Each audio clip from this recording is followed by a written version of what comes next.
प्राचीन इतिहास और संस्कृति है। मौसम बहुत सुहाना है और बुधवार का दिन है, बहुत गजब से आपका स्टडी चालू होगा देखना।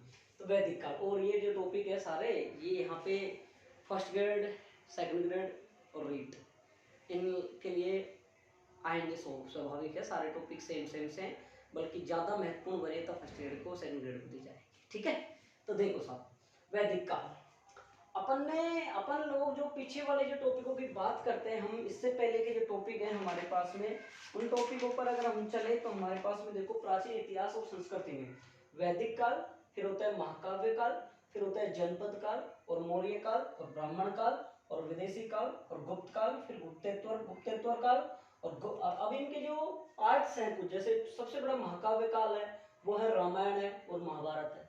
सबसे प्राचीन ग्रंथ रामायण है, एक सबसे बड़ा विश्व का जो ग्रंथ है वो महाभारत है। इसमें 1,00,000 श्लोक लिखे हुए हैं, इनके बारे में चर्चा करेंगे अपन डिटेल से आज। तो जनपद काल है वो होता है हर्यक, शिशुनाग वंश और नंद वंश होता है, राइट। इसके बाद में मौर्य काल, मौर्य काल में आपको ध्यान हो तो बौद्ध धर्म आया था।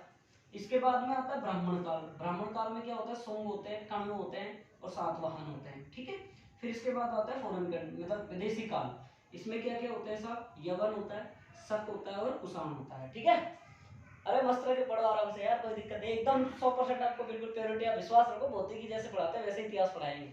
आज पहला लेक्चर है।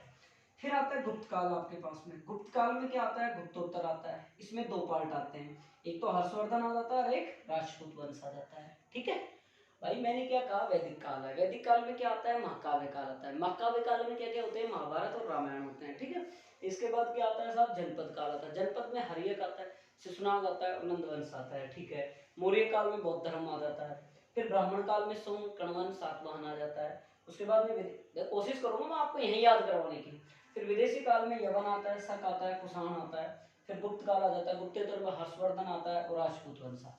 ठीक है, अब देखो कि वैदिक काल क्या है भाई, हम सब जानते हैं कि हम वेद जानते हैं। वैदिक काल में वेद की उत्पत्ति हुई थी। तो वेद कौन कौन से थे, वेद होते क्या हैं भाई, कि वैदिक काल और राजस्थान में वेद का मतलब क्या होता है, ज्ञान, ज्ञान का मतलब आध्यात्मिक ज्ञान हो अपन को, वो चीज कहलाती है हमारा वेद कहलाते हैं।